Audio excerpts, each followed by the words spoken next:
सभी मित्रों को प्रणाम। आज हम आपको देवशयनी एकादशी की कथा सुनाने जा रहे हैं। शुरू करते हैं। आषाढ़ शुक्ल एकादशी को देवशयनी एकादशी कहते हैं। पुराणों में उल्लेख आया है कि इस दिन भगवान विष्णु 4 मास तक पाताल लोक में निवास करते हैं और कार्तिक मास की शुक्ल पक्ष की एकादशी को प्रस्थान करते हैं। इसी कारण इसे देवशयनी एकादशी तथा कार्तिक मास वाले एकादशी को देवो उत्थानी एकादशी कहते हैं। आषाढ़ मास से कार्तिक मास तक के समय को चातुर्मास्य कहते हैं। इन 4 महीनों में भगवान क्षीर सागर की अनंत शैया पर शयन करते हैं।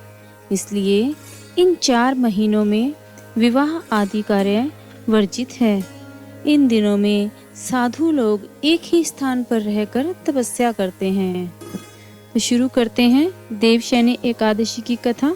सतयुग में मंधाता नगर में एक चक्रवर्ती राजा राज करता था। एक बार उसके राज्य में 3 वर्ष तक सूखा पड़ गया। राजा के दरबार में प्रजा ने दुहाई मचा दी।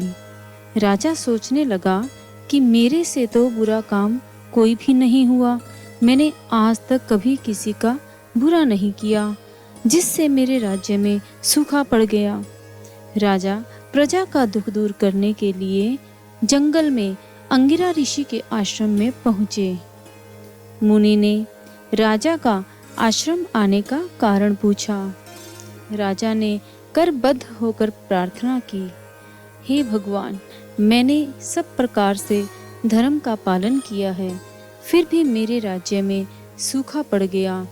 तब ऋषि ने आषाढ़ मास की शुक्ल पक्ष की एकादशी का व्रत करने को कहा। इस व्रत के प्रभाव से अवश्य वर्षा होगी। यह सोचकर राजा राजधानी लौट आया।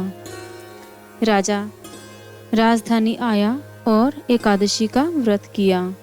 राज्य में व्रत के प्रभाव से मूसलाधार वर्षा हुई और पूरे राज्य में खुशियां छा गई और फिर से अन्न धन के भंडार भर गए। विष्णु भगवान की जय।